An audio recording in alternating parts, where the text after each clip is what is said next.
بلحظة أعود من جديد إلى ضيفي في الاستوديو، وأعود قليلا لو ابتعدنا عن الإعلان الدستوري وعودنا إلى مهم الإعلان، لأن فعلا في مادة هنا بتتكلم عن رئيس الجمهورية خيال مآتة، هي المادة 56 بقول لك يتشمس يعني تعيين العسكري، تعيين الحكومة والوزراء، وتعيين الرسميين والدبلوماسيين والموظفين العموميين كله والموظفين العموميين. بيتكلم هنا مش عارف عن خيال مآتة، مفيش أي صلاحيات واضحة لرئيس الجمهورية، مادة 56 ولا برلماني ولا رئاسي ولا ما فيش كلام من ده خالص. يعني كل الكلام ده مادة 56 في الدستور الأصلي، يعني المادة 56 لا، ما هو في نظام ثالث اسمه النظام العسكري. طبعا ده النظام العسكري. المادة 56 باستثناء الفقرة والحقيقة التي تم تعديلها هي المادة 56 مكرر، التي تتحدث عن ان لم تعدل، هي مكرر. نعم، يعني لم يعدل المادة يعني النص الأساسي موجود. قال باستثناء، يعني له حق سلطة التشريع، إقرار السياسة العامة للدولة والموازنة العامة ومراقبة تنفيذها، تعيين الأعضاء. طبعا هنا دي حضرتك بتقرأ من الإعلان الدستوري القديم وليس من أنا بقرأ من القديم. تعيين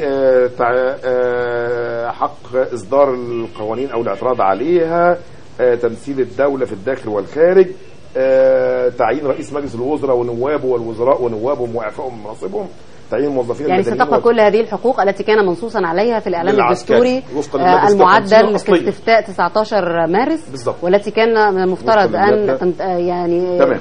نعم، وفقا للمادة 56 الأصلية، قبل أن يضاف إليها المادة 56 مكرر التي تعطي له حق التشريع حتى يأتي البرلمان. حلني بقى بعد 195 يوم، احنا قلنا حسبناهم، يعني بنتكلم على 6 شهور على الأقل، يعني كمان على ديسمبر يعني. طيب، هل هنا يستطيع الرئيس القادم أيا كان، سواء كان الفريق أحمد شفيق أو دكتور محمد مرسي، كيف يستطيع أن يواجه هذا التقليص في صلاحياته وبأي طريقة؟ لما احنا بنقول يعني لو كان أحمد شفيق فهو مؤهل لهذا الدور، لأنه منا ومنهم. هو ده المسألة.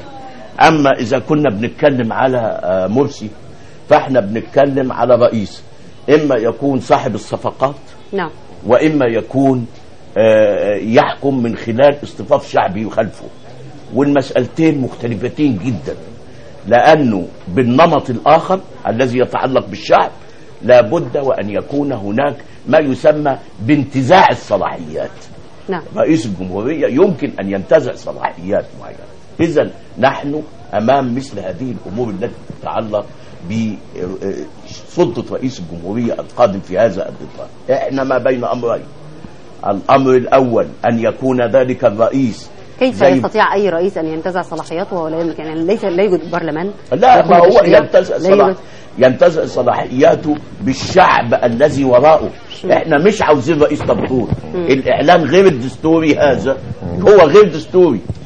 اللي قال كده مش أنا، اللي قال هو اللي عمل التعديلات الدستورية. لا يمكن إطلاقا إنه لما هو يعمل تعديلات دستورية والراجل ربنا يديله الصحة والعافية لسه موجود، ويقول إنه ليس من حق المجلس العسكري أن يصدر إعلانا دستوريا مكملا، يبقى لازم نقول ده. وبعدين هيعمل لي إعلان دستوري من غير حتى استفتاء، ده شغلانة. طيب، يعني الحقيقة أنا عايزة بس أسأل حاجة. يعني أنت تتحدث عن رئيس ينتزع سلطاته. هذا الرئيس يعني لا يحق له وفق الإعلان الدستوري من مجلس عسكري اغتصب سلطاته. ليست لديه مؤسسات تنفيذية، لأن بحسب كلام الدكتور عمرو هاشم ربيع إذا عدنا للإعلان الدستوري الأول فهو لن يعين الحكومة. لا يوجد مجلس شعب منتخب، يعني لا يستند لا على أغلبية ولا على أقلية، فبالتالي هي الأدوات التي سيملكها هذا الرئيس. زائد التأسيسية كمان على كف عفريت. هي أدوات التي سيملكها. هو يعني بعد إذن الدكتور عمرو، المادة 56 في الإعلان الدستوري القديم، هو بيتكلم عن البند واحد فقط. هي من ايه هو يباشر المجلس الاعلى، اللي هي ده التعديل. ايوه، يباشر المجلس الاعلى للقوات المسلحه الاختصاصات المنصوص عليها في البند واحد اللي هو التشريع. يعني اذا هو متعلق بالاعلان الدستوري الصادر في 30 مارس حين انتخاب مجلس الشعب جديد ومباشره اختصاصه. أيوة. لكن الماده 56 الاصليه موجوده. ما هي الماده 56 الاصليه موجوده، فيها رئيس الحكومه يعين رئيس الحكومه ويعين القناصل ويعين الموظفين العموميين. ما هي موجوده بالنسبه للمجلس العسكري. لكن لما يجي رئيس جمهوريه، هل معنى كده انه هياخد من البند 2 لحد البند 10.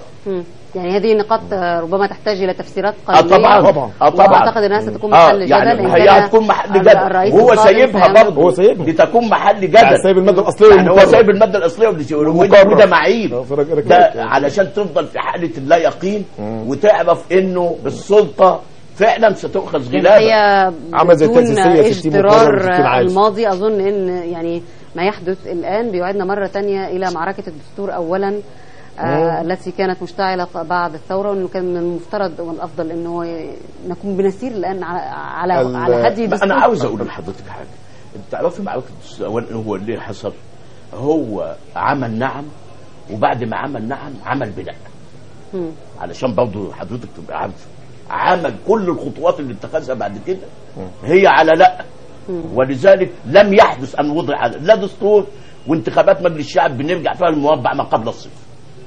فانت دلوقتي انا وهنا برضه انا بقول، انا لما بقول انتخابات مجلس الشعب هذه وانت اصدرت قانون وانت عارف انه معيب وعدم دستوري، انت جاي دلوقتي تكلمني عن انا عاوز حقي في المليار و600 مليون جنيه اللي دفع على الانتخابات. ما هو بقى لا، انا هعمل بلاغ بكره، والله هعمل بلاغ بكره. انا اتفقت مع الدكتور عصام ان نعمل بلاغ، لانه ده اهدار للمال العام.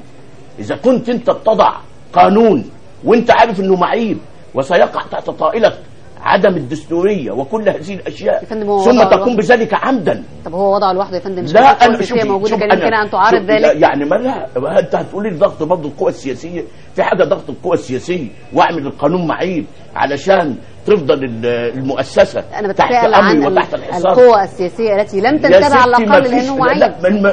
لا استمع لكلام القوى السياسيه لو كان خطأ دستوريا يؤدي الى نسف العمليه باكملها. انت المسؤول السياسي. هو صحيح حذر منه، لكن استمع لكلامهم في النهايه. استجاب انت مسؤول سياسي بعد ما حصلت مظاهرات لا المسؤول والله ولا مظاهرات. يعني هو دلوقتي لو هو وهي المساله كلها ايه؟ وهي المساله كلها ايه؟ كان قال يا ستي ان المستقلين يعملوا قوائم زي التانيين،